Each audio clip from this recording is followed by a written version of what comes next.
Yeah, that feels right. Are we starting? Who knows? We'll just dance anyways.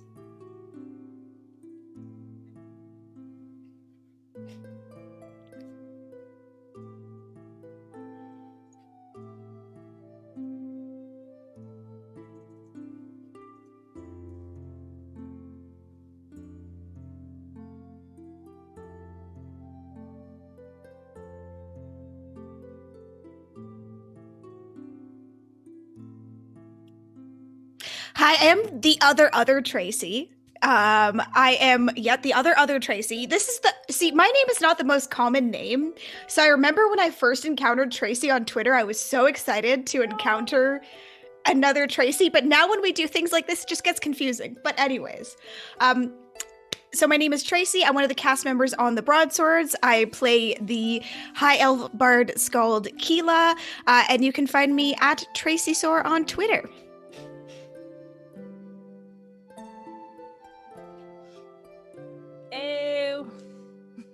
What is up? I am your non-binary busy bee. I am a podcaster, streamer, TTRPGer. You can find me on Twitter as @B_Zelda, and I'm excited to be an entire dungeon.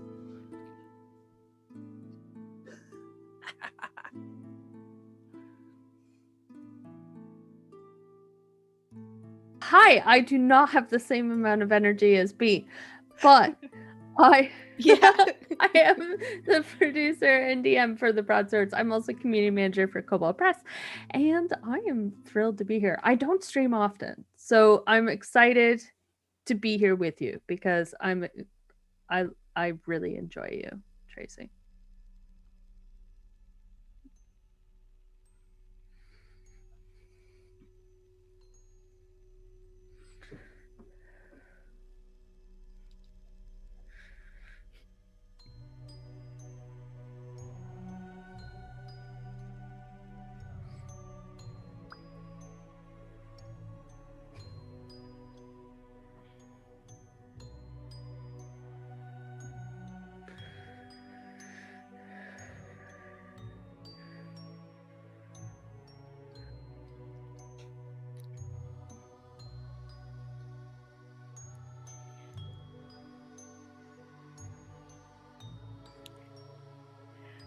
Oh, Tracy, we cannot hear. I assume I'm gonna go ahead and say it's on you. Thank you, Barely Normal. Because that name is also me. There we go. Wonderful. Now you can hear me. See, I timed it all out for that entire intro. I did all that wonderful stuff. Oh, no. And no one could hear me because my computer was being a doinkus. But that's okay. They can imply, they can just infer what I was saying. They can read my lips. It was good. It was a good story. It was fantastic. If I may, I would also like to quickly infer with a Tracy story because we actually did meet before a Catacon at Gen Con, and it was very briefly. That's right. But it stuck with me because we met before we went to the Critical Role party. And Tracy, I was so nervous, and you came up to me and you were like, "Would you like some whiskey?" And normally that's not my style at all, but I was like, yeah, and you know what? I felt better going to the party because of that. So I knew that we would get along well after that moment. Wonderful. I do remember that because all I remember, I think I was seeing you walk away from me. Like in my mind's eye, I remember seeing you walk away after we had that interaction, and you were wearing like a corset top of some kind. Like all I remember is like straps in the back, and that's my impression of you is a much shorter Tracy with a strappy back. Yes. Our Tracy height differences are vast. They are vast. You did try to give me a piggyback ride at a Catacon. It didn't work out, if I remember correctly. No, my husband and I were just talking about that interaction today because B also tried to give you a piggyback ride, and B fell. Yes. And then I think Kristen actually pulled it off because I think Kristen had been drinking less than all of us that night. Anyway, this is not Reminiscence Road about our interactions, although that would be quite a fun time. We are going to play tonight You Are the Dungeon. This is my game. This game is on Kickstarter currently. It has blown past its initial funding goal. It is on the way to getting to the point where I can announce the stretch goals. There's only, it's sort of a linked set of stretch goals. They're way up there in terms of cost, and so I'm not announcing them until I have some assurance that we might have a chance of hitting them. So at $8,000, which is now less than $400 away, I will be announcing what those stretch goals are, and I'm very excited for that. But for tonight, we're going to play this game together. We all get to be the dungeon. So to do that, audience, you can focus on the play space that we have there on the screen, and we are just going to begin rolling through this. I'm going to go in the opposite order of how I had everyone introduce themselves, which means Victoria, I have a question for you. Okay, ask away. What was your original form, you being the dungeon? I was a place of worship. Okay, fantastic. You were a place of worship. B, who was responsible for your creation? I think it was... If I talk slower, my brain will come up with something. Oh, who was responsible? While you're thinking, can you pull the mic a little closer to you so we can get a little more volume out you? It usually helps if I talk with my talking voice rather than my thinking voice. My thinking voice is kind of quiet. Okay, is there like an alternative high priest? Like I want something more fantastical than a high priest, like an arch priest. That's fantastic. What it is. The archpriest. Because the great thing about this game is the setting is implied by our answers, right? So in this setting, there is an archpriest because you just made that. So the archpriest. Muscle Tracy. So I'm going to start referring to you. That is the greatest honor, truly. What evil took root in your heart? This is the moment where the dungeon begins as both place and like metaphor. A jealous witch placed a curse on the place of worship. I'm not sure whether she was jealous. My thoughts are either she was jealous because she lost a lover to the church, maybe somebody who she once loved, who then turned to faith over love, or she was jealous of somebody because they worshipped her and then they changed their mind and worshipped the church, or maybe it's a little bit of both. It was a worshipy lover. I like that. And I will field the last question, which is, what foul being first heeded the call of your curse? And I'm going to say that the witch could not bear to be apart from her lover, even after the curse. And so the witch, the church itself, the place of worship, was ruined by this curse, right? It was abandoned, left to rot, and the witch made it her own place. So the witch...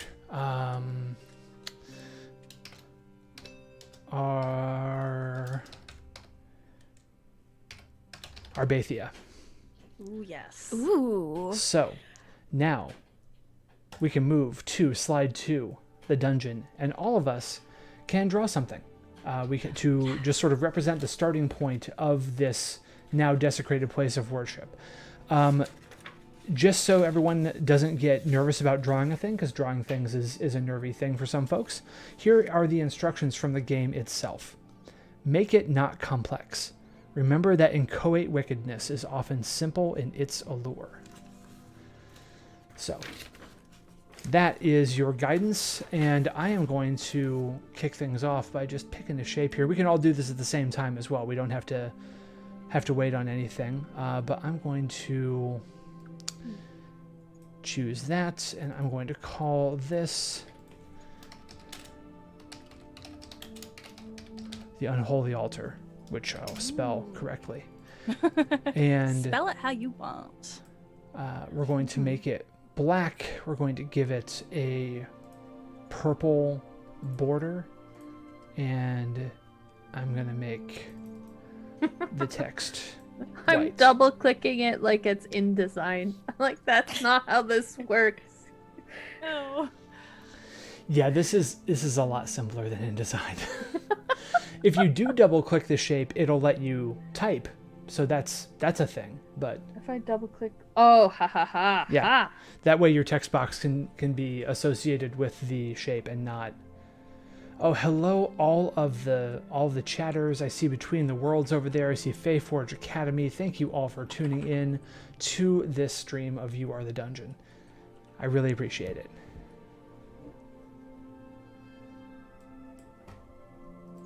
I'm using the sun and the moon because I'm thinking some sort of, if not maybe an entrance, maybe these symbols hanging above the entrance. Oh, like in the door. nave of the church? Yes. Awesome. Exactly. So if you just want to make a text box just to the right of that arrow, you can make a text box and draw it to the size you want and put it over those things so you can label them both.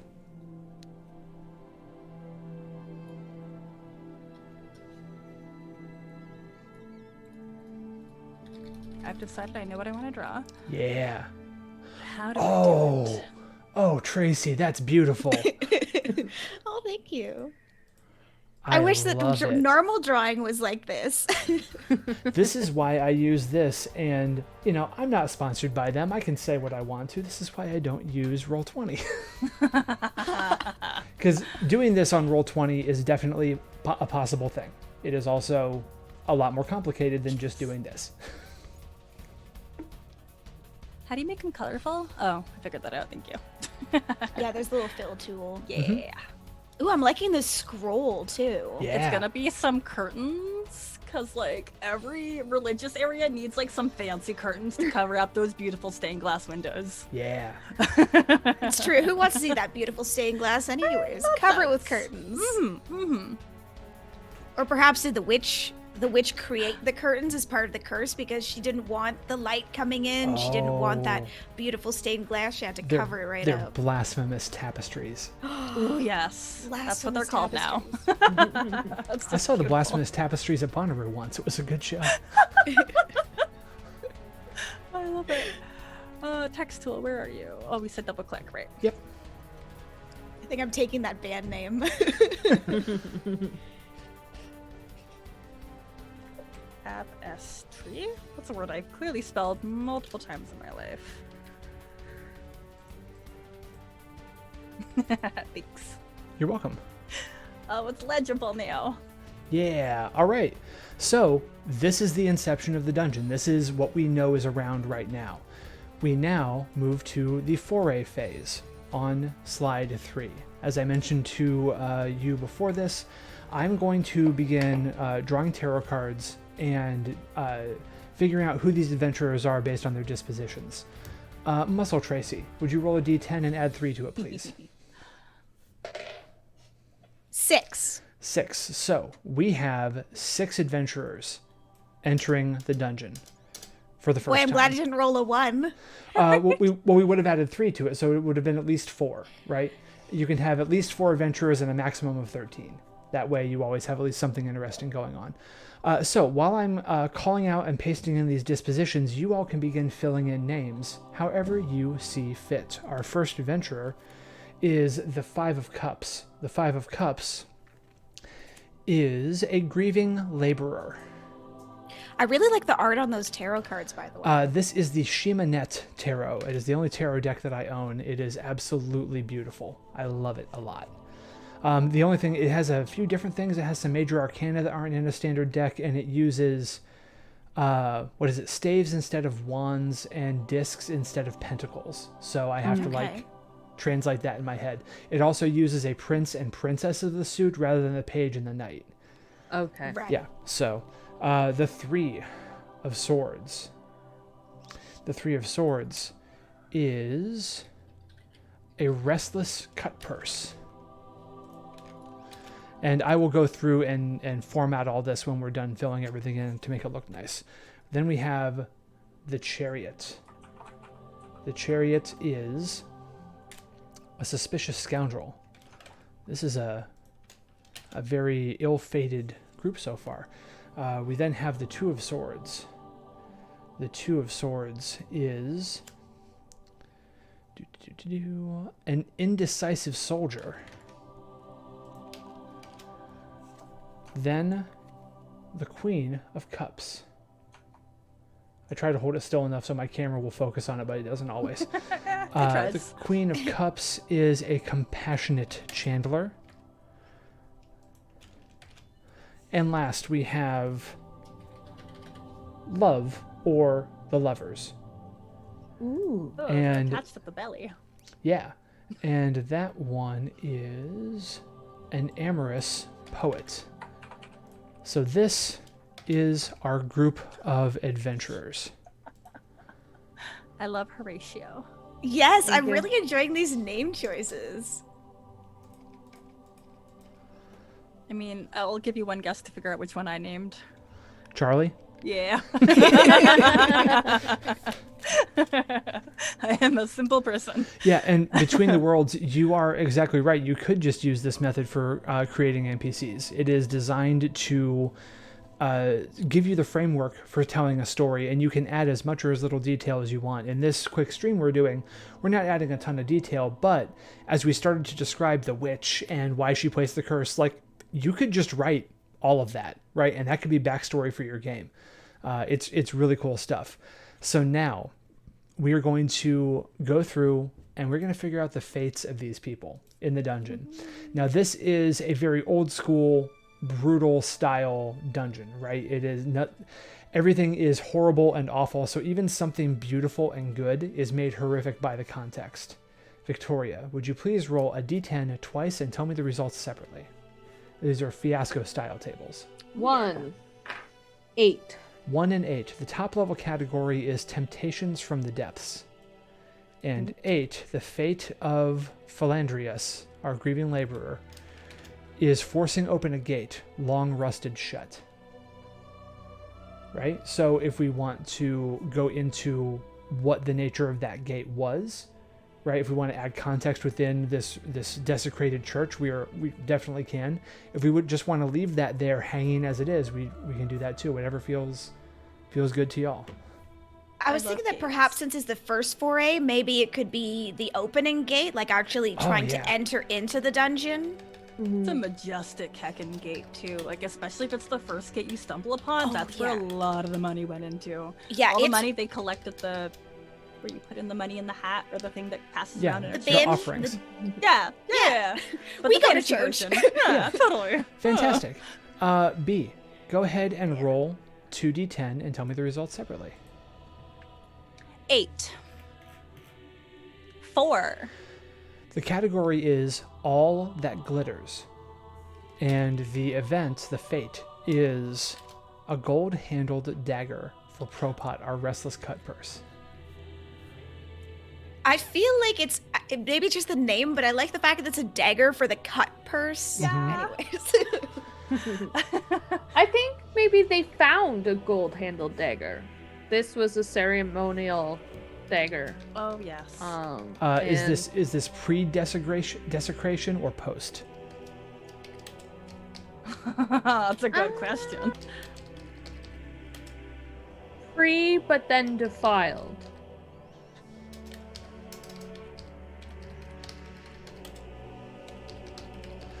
Wonderful. Desecration is one of those words I will never be able to spell on its own. Too many vowels. At We're all. going weird places. All right, Muscle Tracy, D10 twice. Tell me the results, please. A 3 and an 8. Between the Worlds is all about these NPCs, these adventurers. I love it. Category for 3 is Horrible Beauties. And an 8 is a thick, warm pelt. A thick, warm pelt. I think that perhaps the pelt is on the unholy altar. I think that it's resting over the altar in a way that seems tempting in such a cold, dark place, and then you see this pelt that seems to maybe not quite fit in with how cold and clammy everything else is. Please rest upon this altar. Nothing could go wrong. Exactly, nothing. Nothing could go wrong. That's it exactly. All right, Victoria, 2d10s. 10. Ooh. 1. Wow. The Stuff of Endless Nightmares is the category. Oh, yes. And the fate is There we go. Copying from a PDF is always a special treat. An ever-present shadow filled with eyes. Oh, that poor Horatio. Alas, Horatio. They didn't live very long. I see you. Do you want to add any context, or are you good with that as it is? Yeah, I think I'm totally happy with an ever-present shadow filled with eyes. Wonderful. That's creepy. It is. Yeah. Fantastic. You don't want to add too. You don't want to know about that. Correct. B, 2 dice, please. With nightmares. 1 and a 3. Temptations from the depths. And the fate of Adriana, the compassionate Chandler, Oh no. is that Adriana opens an urn to find a finger bone adorned with their family's ancestral ring. Oh my god. Adriana's ancestral ring? Yeah. She shook. Okay, first of all, don't open up urns, Adriana. Yeah, what are you doing?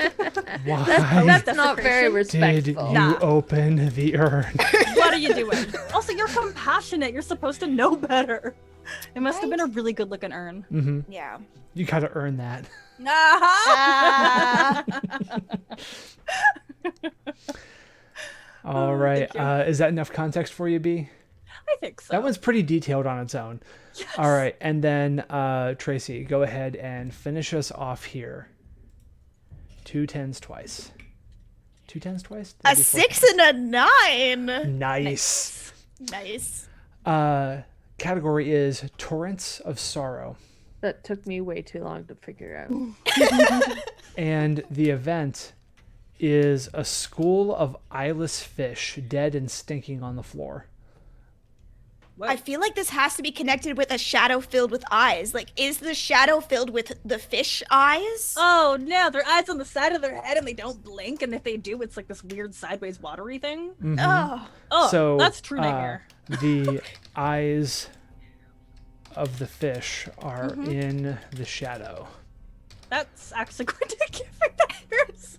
Very- I love it. Very good reincorporation. I love that very much.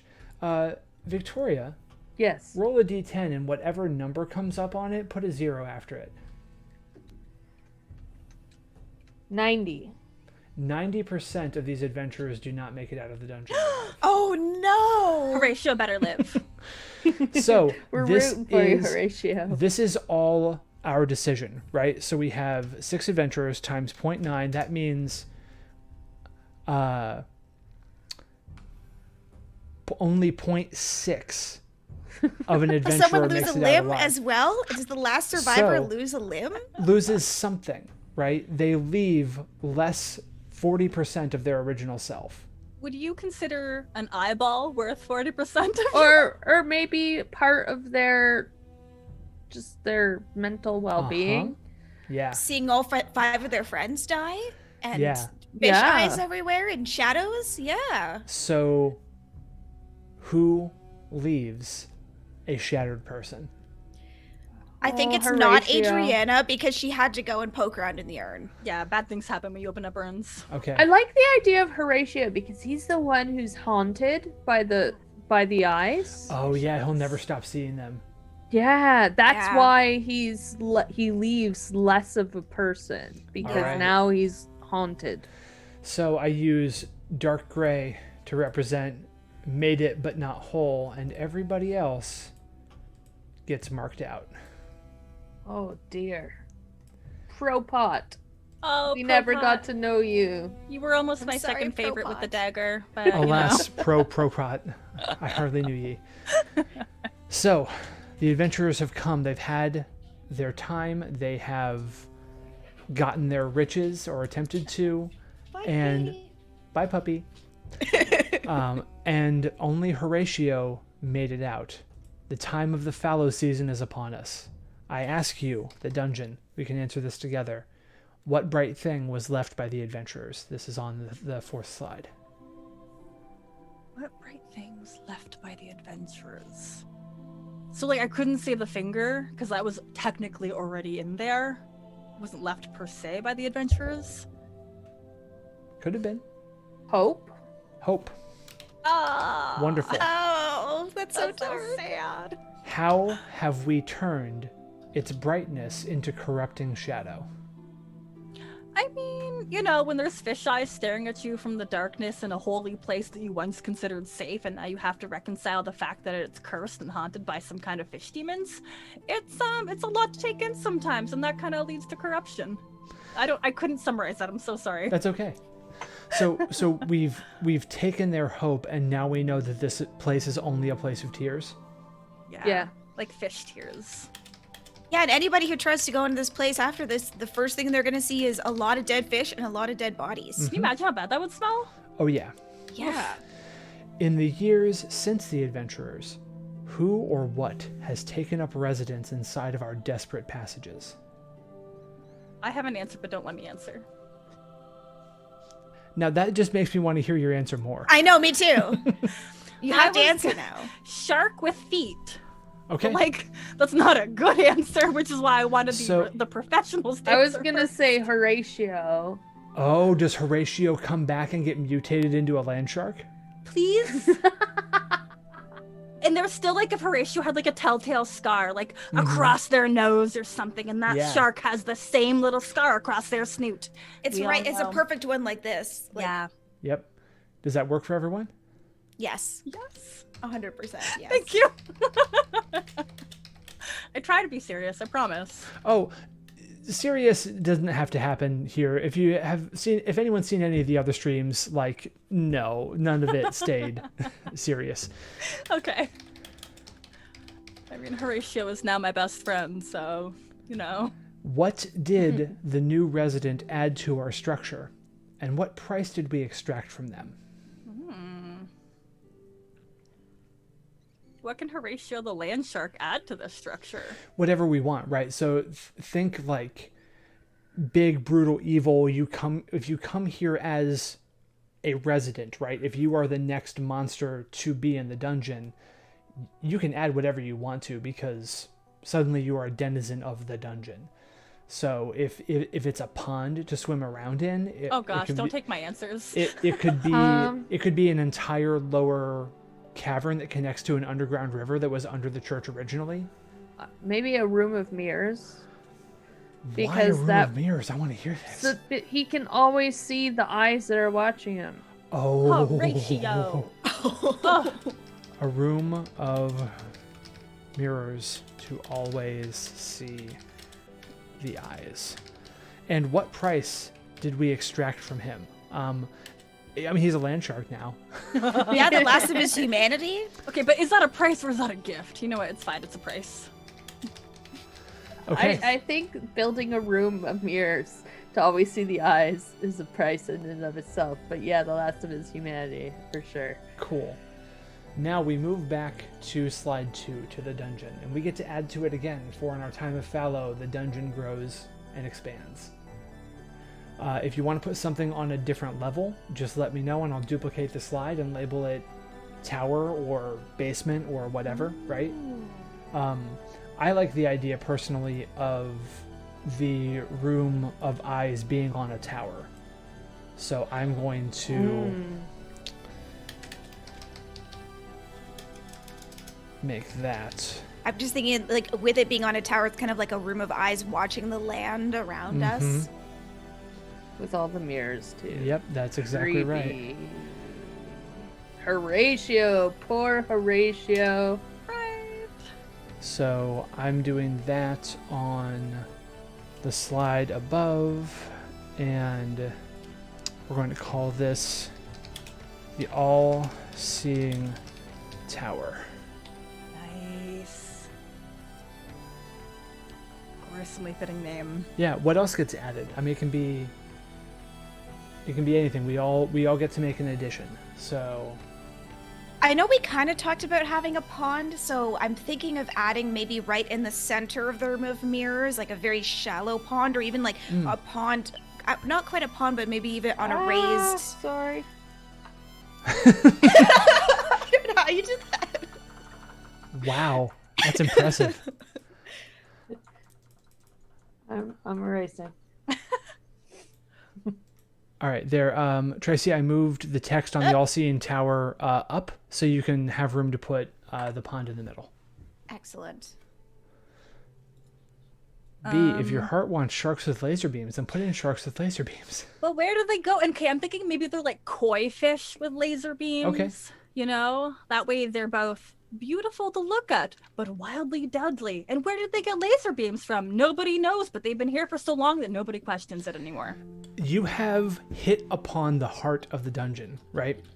So the whole thing is implication in what you want it to be as the creator, right? As we are all co-creating this.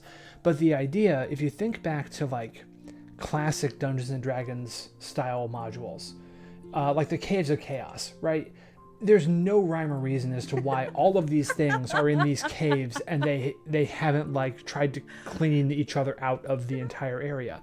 So building a dungeon like this gives you that context. Oh my gosh. And some of the things don't matter. It's like, yeah, they've been here so long. No idea why this is happening. But in some cases you do know. So Gardens of Woe. Yeah, there's the Gardens of Woe.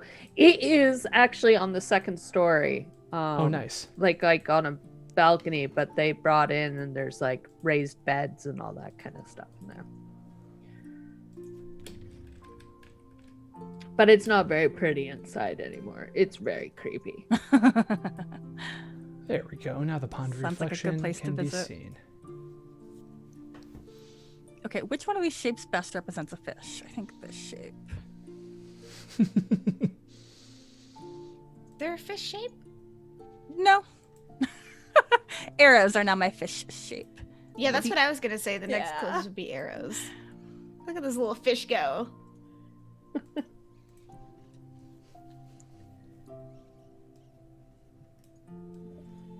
Laser koi. Never pretended to be as good at all of y'all at naming my stuff. Oh, that's okay. That's completely fine. I love it. Wonderful. And to make this very pond-like, I'm going to put a wall around it. There we go. Yeah. All right. So we have now made the tower. We still have about 24 minutes in regulation left. You want to do some more adventures? You want to run another group of people through this monstrosity? Sure. Let me fall in love with another adventurer just to have them die before my eyes. Oh, hopefully 90% of them don't die again. Yeah, that was a high percentage. My goodness. It was. It's not the highest it can be because you can roll a 0, but yeah. that happened last night. Actually, is we had 100% not make it, which was awesome. Or awesome. Hang on, I gotta reset this thing, and there we go. We'll do it like this. We'll go like that. We'll actually make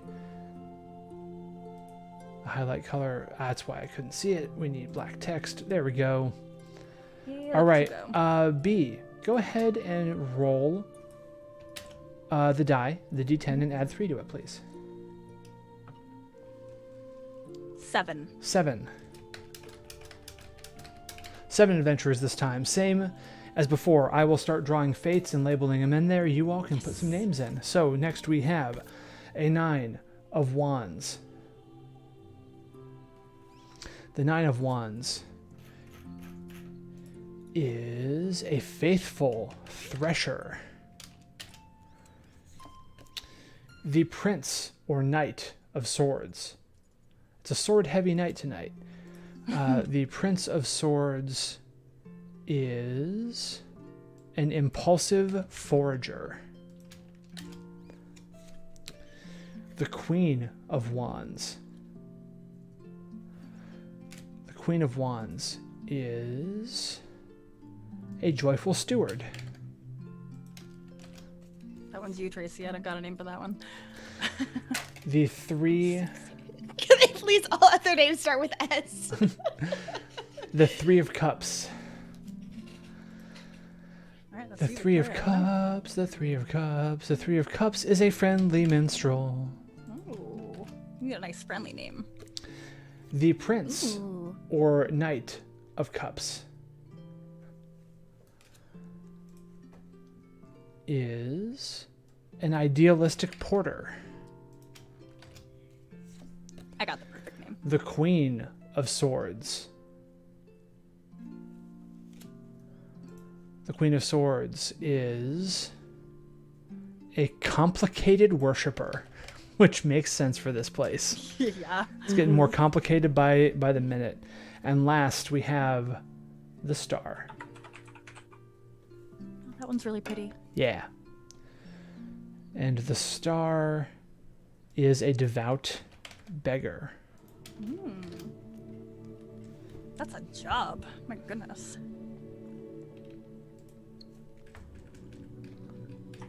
All right. Well, in this group, I am rooting for Voltron. Go Voltron! All right. I'm sorry, but I have to root for Susan. I don't know. I'm just a joyful steward. # Team Slash. The impulsive. All right. Let's start. Muscle Tracy rolls 2. 8 and 3.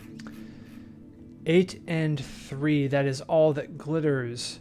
And a silvered goblet filled with a black fluid.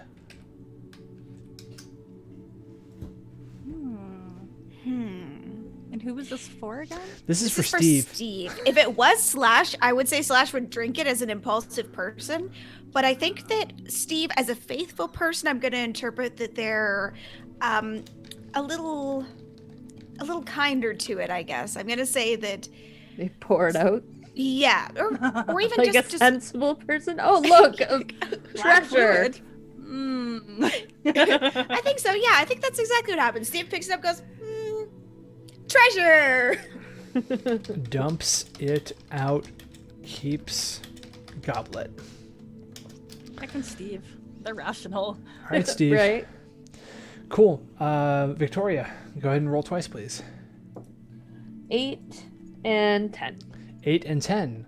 All that glitters again. This is a treasure-filled run. This is a harp with platinum strings. Ooh. This harp with platinum strings plays by itself in the center of the Garden of Woes Ooh, I love that. by a stone maiden.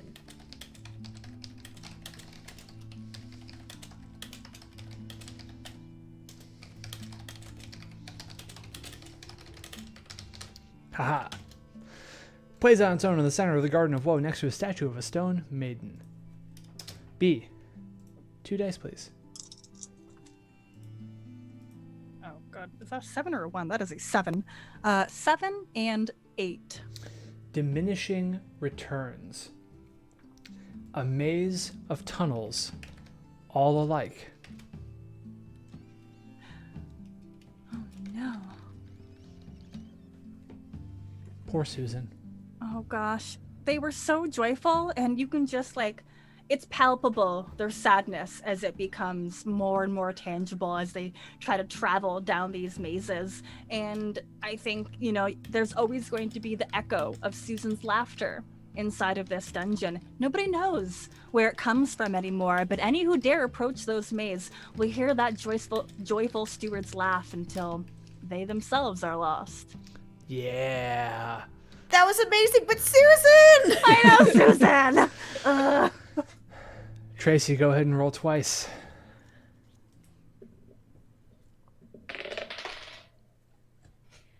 5 and 0. Whispers from the shadows.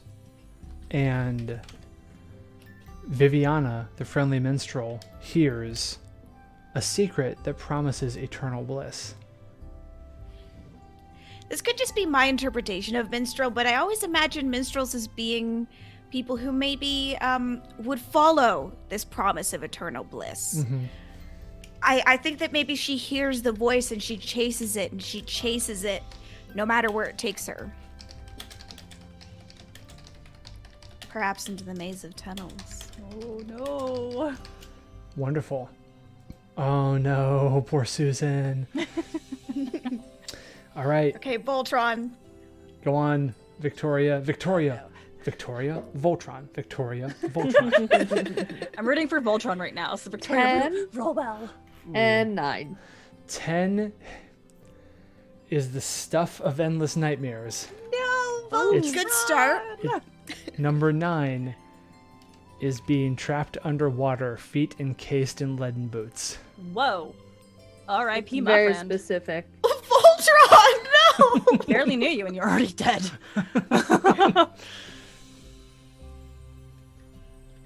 Let's pour one out for Voltron. Yes.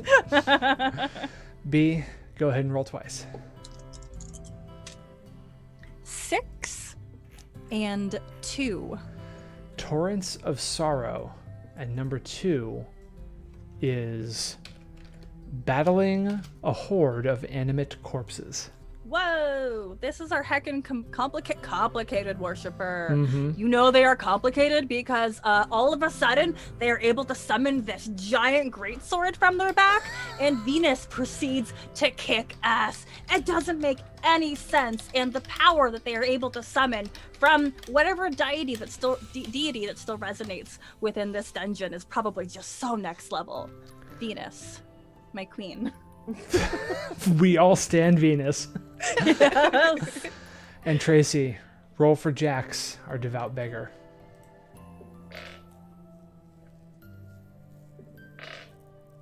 One and 9.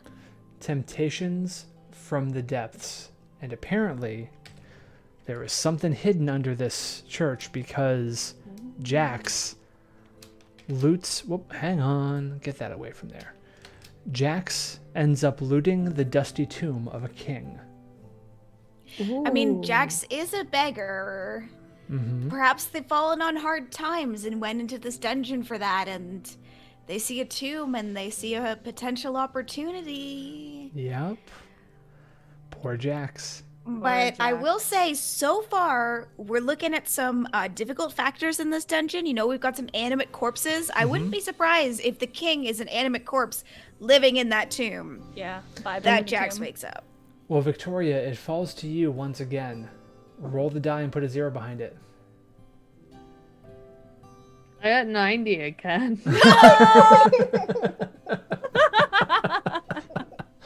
It's right there. 7 times 0.9 is 6.3, so 0.7% of one person makes it out of the dungeon alive. Oh my word! Who? I will How? say this dungeon I feel like has a lot, maybe some more of the obvious dangers. Mm-hmm. But who survives? I think it's Viviana. Yeah, that's what I was thinking, because Right? she's 'Cause following this blissful voice. Balloon true. Eyes, you are hereby banned from punning the White King for the White Weasons. Oh, no. Either that or you just won some kind of trophy. I don't really know. But no, I think that Viviana follows that voice forever. And I don't think she's entirely herself afterwards because she's only 70%. And I think mentally she's all there. I think she stops sleeping well. I think she stops eating well. I think she loses 30% of her physical mass, like overall. And I think perhaps she maybe even loses a home too, because she can never settle anywhere because she always has to follow that voice wherever it takes her. I have a feeling I know who might be the new evil in the dungeon once we get to the fallow section. But for now, we will take Viviana, the friendly minstrel. We will mark her as mostly okay, because percentage-wise she is. And everybody else had a rough go of it in this church. You know? R.I.P. Steve / Susan, Voltron, Venus, and Jax. Or if not R.I.P., they didn't leave the dungeon alive. They still may be in there. Right. Susan. I mean, you Still could fighting. be trapped underwater, but cursed. Mm-hmm. It's like that. Oh, you know what? I was going to spoil a movie that's kind of new, but anyways. This is a spoiler-free zone. Thank you. Yes. So, Fallow 2. Actually, I should mark that as foray 2. There we go. Fallow number 2. What bright thing was left by the adventurers? All of Voltron? All the different pieces. They could never come together again. That's the excited version of me answering, but I think what bright thing was really left behind. Oh gosh, we had so many wonderful adventurers, and these people, they really just wanted like a sense of self. Actually, they were all kind of like kleptos, if I look at it a little bit closer. Maybe it's Voltron's idealism is the thing that was left behind. Ooh. I love it. All right.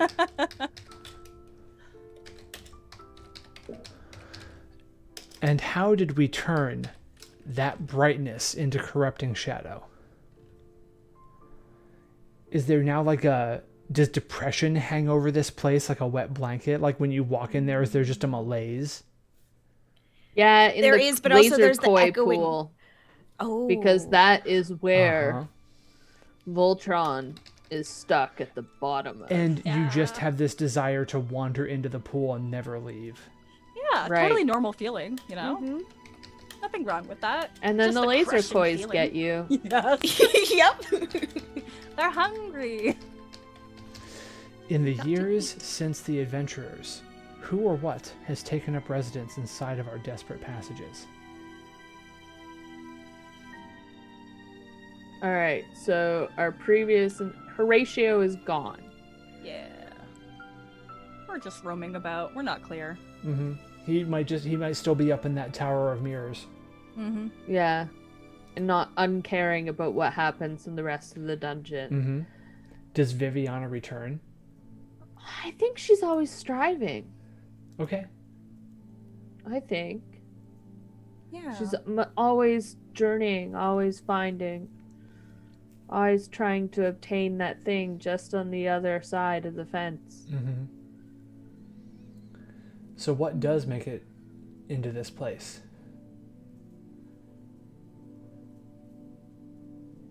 Some bugbears. Okay. Yeah, I was A, gonna say. a clan of bugbears? Yeah. I was gonna say owl bears, so we're on the same path. Just like a I think- pack of them.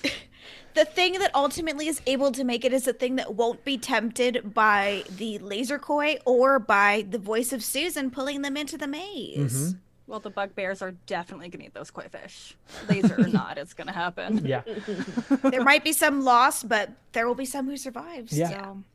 What did the new residents add to our structure, and what price did we extract from them? Oh gosh. They added some mews. Some what? Mews. MEW. That's where like they would keep birds. Oh, so yeah, like a rookery.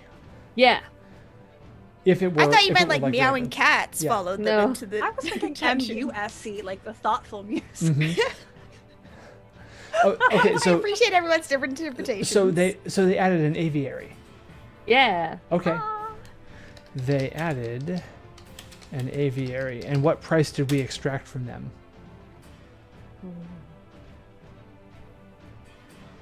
Oh, how about like monthly sacrifices? Ooh, yeah. The koi they- demanded.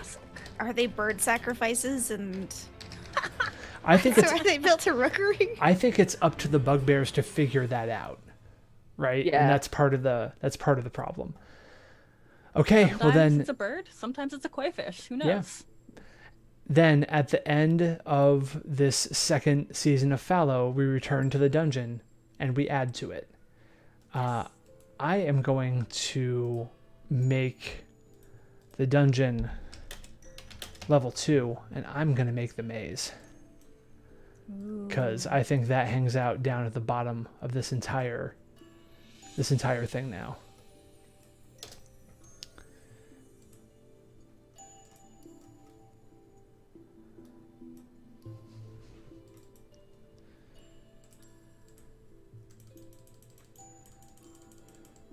If there were one king in a tomb that was undead, were there other royalty that were undead and just hanging out in tombs that couldn't get out until somebody opened the tomb?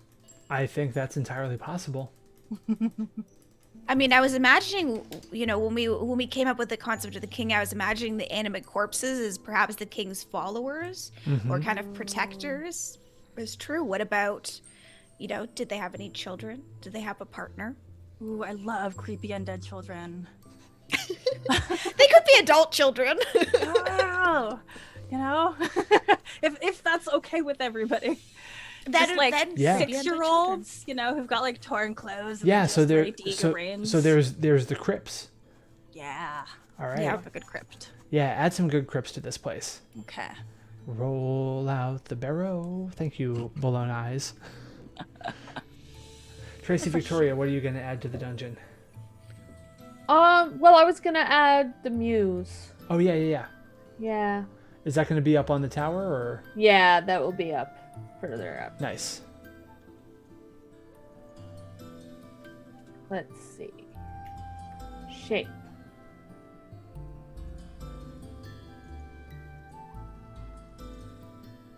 I think perhaps if there is a crypt, that there might be a specific place. The crypts are for the not king, and then there's a specific, I would say not like a master crypt, but the crypt to rule all of the crypts. Yes. Number 1 crypt. Yeah. One to rule them all. I'm looking for something I can make into a gold color.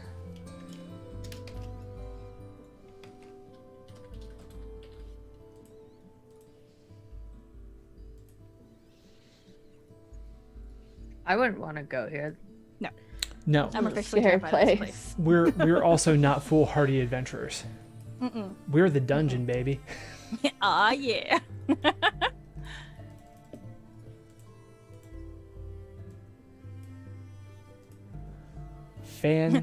Fantastic. And with that, we have added the maze, we have the crypts, we have the number 1 crypt. Up on the top of the dungeon, we have the muse attached to the all-seeing tower. And with that, I think that brings us to about the end of our time this evening for being in the dungeon together. So yeah, this is what we have made. This is what we hath wrought. I'm very excited by all of this. This is our dungeon. This is us. This is us. For we are the dungeon. We're great. We're terrible, but we're great. Yes. I'm scared of us and proud of us at the same time. Yeah, I would never visit us. I think this is the proper reaction. If you watching this enjoyed this game and what we did, you can hit that link in the chat and you can go to the Kickstarter and you can back it. We've gotten a couple of backers since we've been playing, which is awesome. I really appreciate that. We are now $314 away from revealing the stretch goals, so I suspect that's probably going to happen tomorrow. You're pie amount of dollars away. Yes, we are. It's pie for everybody. Before we head out completely, we'll start with B. Never mind, you're about to take a drink. We'll start with Tracy. Tracy, tell the people who you are and what you got going on as we head on out of here. My name is Tracy. I'm one of the cast members on the Broadswords. I play Keela, the High Elf Bard Skald. And you can find me on Twitter at TracySore. Also, since I haven't talked about other stuff, I sometimes stream on the the Broadswords Twitch. Twitch.tv/the Broadswords. I'm going to be playing some Mass Effect Legendary Edition tomorrow. Come join me. Yeah. Victoria, tell the people who you are and what you have going on. Hi, I am Victoria. I am the DM and producer of the Broadswords. I'm also a community manager for Global Press, and that pretty much takes all my time. And last, B, tell the people who you are and what you have going on. Yeah, I have been your non-binary busy bee. You can find me on Twitter as @B_Zelda. I am a podcaster, yet another member of the Broadswords. I also have another podcast called Anime Attaché, where we talk about anime, because turns out I'm a huge nerd. And that also leads into the fact that I am a prolific tabletop streamer. This Saturday, I will be streaming on a channel whose name I don't remember, but it's for charity. Check out my channel and give us a follow. Isn't it the Game Tavern? I think it is. Thank you. I've done so many charity streams in the past couple of weeks. They all blend together. Global Press is sponsored every day. I stream every single day. I don't blame you. Yeah. I have too many channels to remember. And I am Tracy Barnett. I am the creator of You Are the Dungeon. You can find me online anywhere at The Other Tracy. You can go back You Are the Dungeon on Kickstarter. And before we head out, I would be remiss. We are on the One Shot Podcast Network Twitch channel. They right now have a Kickstarter of their own going on for Campaign Skyjack's Courier's Call. This is for Season 2 of the all ages show Courier's Call, which is a spin-off of Skyjack's. It is teens doing awesome teen things, being being air piratey type people, delivering the mail. They have unlocked enough episodes that they're going to go to the Audron prom this season. There's going to be all the ships called Audrons meet up and they get to have a prom together. Oh my god. Very cool, very good, very great show. You can just search for Courier's Call and you will find that on Kickstarter. They are well over their funding goal as well. They have almost as much time left in their campaign as I do in mine. Great synergy. And thanks very much to James of the One Shot Network for hosting us here on this evening. With all of that, we were going to do our waves and we were going to head out. Thank you all for watching and have a fantastic evening. Bye.